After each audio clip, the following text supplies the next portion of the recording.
The maid of honor speech is supposed to be the easy part. You stand up, you say some nice things about your best friend, you make people cry a little, you sit down. Simple. Except I've been standing here for 45 seconds staring at my note cards, and all I can think about is that 6 months ago, I didn't know Caleb Morrow existed.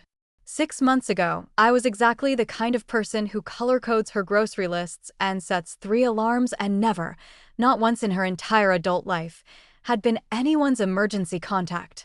And now I'm crying at my best friend's wedding, which is not unusual, except that I'm not crying about her. I'm crying because Caleb is sitting at table 7, and he's looking at me the way he looked at me in the hospital the night everything changed, and I still don't entirely know what to do with that. So, 6 months ago, I should explain the emergency contact thing. In February, Caleb Morrow had called me from the street outside his apartment building at 11:14 on a Tuesday night to tell me he'd been in a bike accident and could I possibly come because the ambulance was already there, but they were asking for his emergency contact. And I was apparently it. We had worked together for 8 months. We sat 3 desks apart at Hartwell Architecture. We had eaten lunch together exactly 4 times, always by accident. Always because the good sandwich place got crowded and we ended up at the same table without planning it. We were not close. We were not anything, really. But I was his emergency contact because, as he explained to me later, from a hospital bed, with a broken collarbone and a mild concussion and the specific embarrassment of someone who has done something deeply impractical. He had started at Hartwell in June, and in June he hadn't known anyone well enough to ask, and the form required a local contact, and I was the person who sat nearest to him who seemed like she wouldn't mind. "You seemed responsible," he said. "I am responsible," I said. "And like you wouldn't panic." I had, in fact, panicked. Quietly, in the elevator on the way up to his floor. I had stood very still and breathed very carefully and told myself that this was a situation that required calm and confidence, and not the specific kind of spiraling I was prone to at 11 p.m. on a Tuesday. But by the time I walked into his room, I was fine. "You came," he said. "You called," I said. He looked at me for a moment. He had a bruise forming along his left cheekbone and a bandage on his forearm, and he looked, somehow, both worse and better than I'd expected. "I didn't think you would," he said. "Then why did you call me?" He thought about this. "You were the only person I trusted to actually show up," he said. The problem with Caleb Morrow was that he said things like that. Just quietly. Like they were obvious. Like saying you were the only person I trusted to actually show up to someone who barely knew you was a normal thing to do. I had been warned about him, in a loose sort of way. Not warned like danger, warned like complicated. Priya from our office had told me in September, over coffee, that Caleb was brilliant but difficult. That he had transferred from the Boston office under circumstances that were vague and slightly awkward. That he kept to himself, didn't come to after-work drinks, didn't small talk, didn't seem to be trying to make friends. "He's not unfriendly," Priya had said. "He's just elsewhere. Like he's always thinking about something 3 steps ahead of where he actually is." I had nodded and filed this away and not thought much more about it because Caleb Morrow was 3 desks away and 3 steps ahead and therefore not really my concern. Until February. He stayed in the hospital for 1 night, which he found excessive and said so to every nurse who came in, which they ignored with the particular patience of people who have heard this before. I stayed because I wasn't entirely sure why I stayed. Because he'd called me. Because he didn't seem to have anyone else to call. Because the nurse who came in to go over his discharge paperwork had looked at me and said, "Are you Mrs. Morrow?" And before I could correct her, Caleb had said, "Yes, that's her," with such complete calm that I'd simply stood there and let it happen. The nurse left. I looked at him. "Mrs. Morrow?" I said. "It's easier," he said. "They ask fewer questions." "I'm not your wife." "I know that." "I'm barely your colleague." "You're my emergency contact." "That's not the same thing." "It's close enough for a Tuesday night," he said, and winced when he tried to adjust his position, and I handed him the pillow from the chair without thinking about it, and he said thank you quietly, and that was somehow the moment, not the wife thing. Not the emergency contact thing, but the pillow, when something shifted. He was off work for 2 weeks with the collarbone. I told myself I was checking in because we were colleagues and it was the professional thing to do. I texted him on Thursday to ask if he needed anything. He said, "No thanks. Although if you're near a bookstore, the new Keating book is out and my copy is at the office." I was not near a bookstore. I went to a bookstore. I dropped the book off at his apartment building with the doorman, which was the professional thing to do, and went home. He texted back 20 minutes later, "You didn't have to do that." "Thank you. Do you want to come up?" I should have said no. I said yes. His apartment was the most organized space I had ever been in, which surprised me, because at work his desk always looked like he was in the middle of 4 things at once and had abandoned all of them. But his apartment was considered. That was the word. Like someone had thought carefully about every object and where it should go. There were books everywhere, but organized. Architectural drawings pinned to one wall, a long drafting table by the window, a single very good armchair near the lamp, and a photograph on the shelf that I noticed and then didn't ask about. A woman, maybe mid-30s, standing on what looked like a rooftop somewhere sunny, laughing at something off camera. "Sit down," he said, from the kitchen, where he was making tea one-handed with the careful concentration of someone working around a collarbone. I'd offered to make coffee, but the grinder is loud and my head still. "Tea is fine," I said. We sat, and he told me about the accident, a car door, a split second, the specific bad luck of a Tuesday night, and I told him about my day, which had involved a client presentation that had gone sideways in a very specific and boring way. And he laughed at the boring parts, which surprised me. When I left an hour later, I stood in the elevator and thought, I did not expect him to be like that. I didn't know what I'd expected. Elsewhere, maybe. 3 steps ahead. But he'd been entirely present. The whole time. He came back to work on a Monday, collarbone in a sling, looking slightly pale and extremely ready to be there. "You're back," I said. "I'm back," he said. "How's the collarbone?" "Inconvenient," he said. "How was the Mercer presentation?" "You read the recap?" I read everything while I was out. The Mercer presentation notes were thorough. I wrote the recap. "I know," he said. It was thorough. I sat down at my desk. He sat down at his. 3 desks between us, same as always. Except now I knew about the books and the drafting table and the way he laughed at boring things like he found them genuinely funny and the photograph on the shelf I hadn't asked about. And I knew that he'd told a nurse I was his wife, and then explained it away like it was nothing, and then said close enough for a Tuesday night, and I still didn't entirely know what to do with that either. We started having lunch together on purpose in March. Not every day. 3 times a week, maybe. Always at the good sandwich place, always at the table by the window, always because one of us said sandwich place, and the other one said sure without making it mean anything more than lunch. But it started to mean something more than lunch. I noticed it in small ways. I started saving things to tell him, small things, funny observations, the specific kind of detail that doesn't fit into any conversation except the right one. He started texting me outside of work. Not often. Just occasionally. A photo of a building he'd seen that was doing something interesting with its corner windows. An article about a Chicago firm that had won a contract he'd been tracking. Once, a picture of a very fat pigeon on his windowsill with no caption at all. I showed the pigeon photo to my friend Lily. "He sent you a pigeon picture," she said. With no caption. "Nora," she said. "That man is interested in you." "We're colleagues," I said. With no caption, she repeated. I didn't do anything about it because I was careful and he was complicated and we worked together, and those were 3 very good reasons. And then in April his sister came to visit. I didn't know he had a sister. I knew almost nothing about his life outside the drafting table and the sandwich place and the occasional pigeon. He didn't talk about himself much, not in a guarded way, more in a way that suggested he simply hadn't occurred to himself as a topic. Her name was Danny. She was 2 years younger than Caleb, louder than Caleb, and she walked into the office on a Friday afternoon to surprise him and instead found him in a meeting, and she ended up waiting at his desk, which was 3 desks from mine.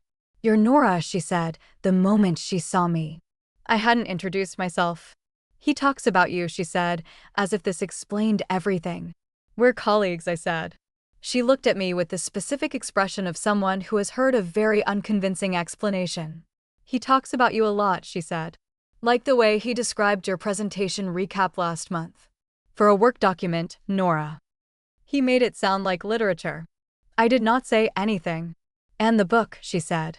He still has the bookmark you left in it. I had put a receipt in the book as a placeholder when I bought it. It was not intentional. It was a receipt for coffee. He kept a receipt, I said. He kept a receipt, she confirmed. Caleb came out of his meeting 20 minutes later, saw his sister, and had the expression of a man who understood immediately that something had been said that he would have preferred remain unsaid. What did you tell her? He said to Danny. Nothing, Danny said. We were just talking. He looked at me. I looked back. She told me you kept the bookmark, I said. Something crossed his face. Not embarrassment exactly. Something more careful than that. It was a good bookmark, he said. It was a coffee receipt. It had the date on it, he said quietly. February 12th. February 12th was the day I'd brought him the book. I didn't say anything else. He didn't say anything else. Danny watched both of us with the expression of someone watching a very slow tennis match. We didn't talk about it. Not that Friday, and not the following week. But something had shifted, again, in that specific way things shift when you know something you didn't know before and can't unknow it.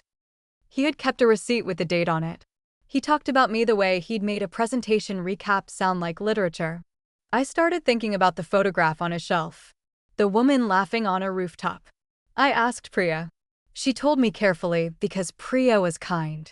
Caleb had been in a relationship in Boston. Long-term, serious. It had ended about a year before he'd transferred to Seattle. She didn't know the details. Nobody at Hartwell did. But it was, she thought, part of why he'd come. A clean start somewhere that didn't hold the shape of someone else. I thought about that for a long time. In May, he asked me to dinner. Not lunch. Dinner. He said it the same way he said everything, quietly, like it was obvious, standing at the coffee machine on a Thursday morning, and I said yes the same way I'd said yes to coming up to his apartment, without entirely thinking it through. We went to a place in Capitol Hill with good wine and small plates and the kind of lighting that makes everything feel slightly significant. We talked for 3 hours. About architecture, and Boston, and Seattle, and my family in Portland, and his father who had died 4 years ago and who had been, he said, the only person who'd ever made him feel like being precise about things was a strength and not a problem.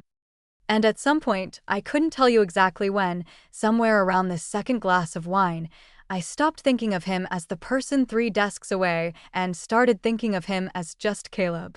Which was its own kind of problem. Because I walked home that night knowing that careful and complicated were no longer sufficient reasons, and I still had no idea what he was thinking. He told me 2 weeks later. Not dramatically. That wasn't how Caleb operated. We were at the sandwich place, and I was telling him about a project that was going sideways, and he was listening the way he always listened, completely, like whatever I was saying was the only thing in the room, and I said something that made him laugh. And when he stopped laughing, he looked at me and said, I think you should know that I'm not going to keep pretending this is just lunch. I looked at him. Okay, I said. I don't know what you want, he said. But I know what I want. And I think you deserve to know that rather than sitting on it until it becomes a thing. I thought about February 12th. I thought about a receipt with a date on it. I kept the pigeon photo, I said. He looked at me.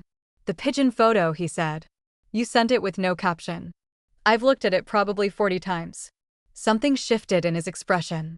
Something that was, for Caleb, the equivalent of a smile breaking wide open. It was a very good pigeon, he said. It was a great pigeon, I said. That was May. It is now August, and I am standing at Lily's wedding, and I have been staring at my note cards for 45 seconds, and Caleb is at table 7, and he is looking at me the way he's been looking at me since February 12th. Like I'm the thing he kept. I put the note cards down. 6 months ago, I say into the microphone, I got a phone call at 11 p.m. from a man I barely knew, asking me to come to the hospital because I was apparently his emergency contact. The room laughs a little. And I went. Because that's what you do. And in the hospital they asked if I was his wife, and he said yes without even pausing, and I was so surprised I didn't correct it. More laughter. Caleb is not laughing. He is watching me with that complete attention he gives to things. And I thought that was the strangest night of my life. But it turned out to be the beginning of something. Not because of the fake wife thing. I want to be clear that I did not enjoy being a fake wife, but because it made me pay attention to the person. To what it meant that he called me, specifically, at 11 p.m. I look at Lily, who is crying already. You asked me what love looks like, I say. And I think it looks like showing up at 11 p.m. when someone calls. With a book from a bookstore you didn't need to go to. With a photograph of a pigeon sent with no explanation because you thought someone would like it. I look at table 7. It looks like keeping a receipt with a date on it, I say, because the date means something even if you haven't said so yet. The room is quiet for a moment. To Lily and James, I say, raising my glass. May you always keep each other's receipts. There is a specific kind of person who plans things. I am that person. I have a 5-year plan in a spreadsheet. I have a morning routine that I've refined over 3 years into something that functions with the quiet efficiency of a well-designed system. I have a list of things I want, career things, life things, the shape of the future, and I review it every January with a cup of coffee and a fresh highlighter. Caleb was not on any list. He didn't fit any category I had prepared. He wasn't the kind of person you plan for. He was the kind of person who appeared at 11 p.m. on a Tuesday from a hospital and rearranged everything without asking permission. I used to think that was the part I'd have to forgive. Now I think it was the whole point. Lily asked me once, in June, what it was like.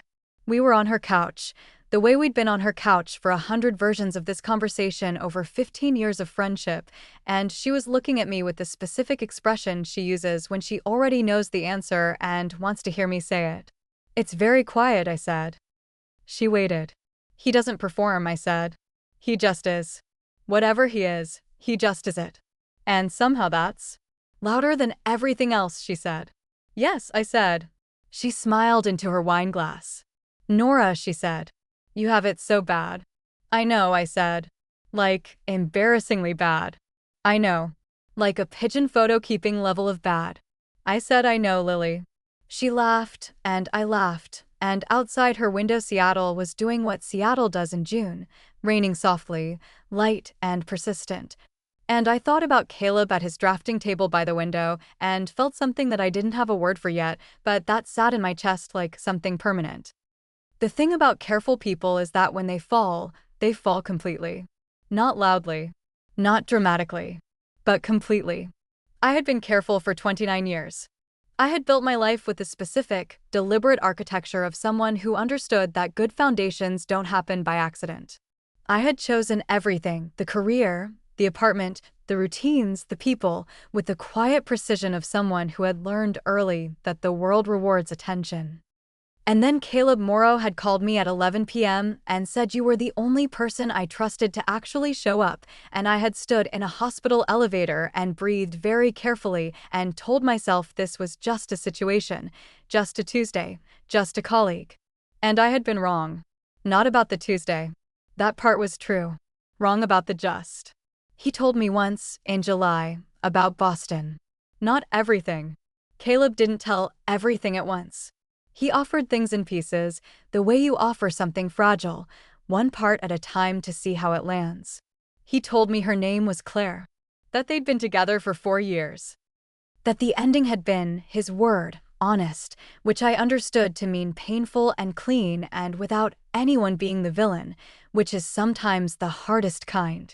I came to Seattle because I needed somewhere that didn't already know the shape of me, he said. Somewhere I could be a different version. Are you? I asked. A different version? He thought about it. I'm the same version, he said. Just less defended. I looked at him. That sounds like a good thing, I said. It is, he said. Mostly because of the Tuesday. The Tuesday, I said. February 12th, he said. And there it was again. The receipt. The date that meant something before he'd said so. I reached across the table and put my hand over his, which was something I'd started doing in May and hadn't stopped, because some things, once started, simply continue. Less defended looks good on you, I said. Something quiet and certain moved across his face. You look good, he said simply. Which was Caleb entirely. Just saying the true thing. Without decoration, without strategy, without performing it. Just saying it because it was true. The venue steps are cooling now as the August night settles in. Caleb's hand is warm around mine. Inside, the music has started, something slow and deliberate, the kind of song that gives people permission to stop talking and just be where they are. Dance with me, I say. He looks at me with the mild surprise he gets when I initiate things, which still happens, which I find I enjoy. You want to dance, he says. I want to dance, I say. At a wedding. At a wedding, yes, Caleb, with you specifically. Is that a problem? The ghost of a smile. No problem, he says. We go inside. The dance floor is warm and full and Lily is dancing with James and crying a little, which is exactly right, and Caleb puts his hand on my waist and I put my hand on his shoulder and we find the rhythm of it without discussing it. The way we've found the rhythm of most things. For the record, I say, after a moment. Yes! I'm glad you called me. That Tuesday. He is quiet for a moment, moving with me in the warm light. I didn't think you'd come, he says. You said that. I was wrong, he says. About a lot of things. But especially that. I look up at him. You weren't wrong, I say. You just didn't know me yet. He looks back. And then Caleb Morrow, who keeps receipts and sends pigeon photos with no caption and says true things quietly like they cost him nothing, smiles, a real one, the kind I've been collecting since February, and pulls me slightly closer and says, I know you now. And outside, Seattle is warm for once, and inside, my best friend is dancing with the person she loves, and I am exactly where I planned to be. Even though I never planned it at all.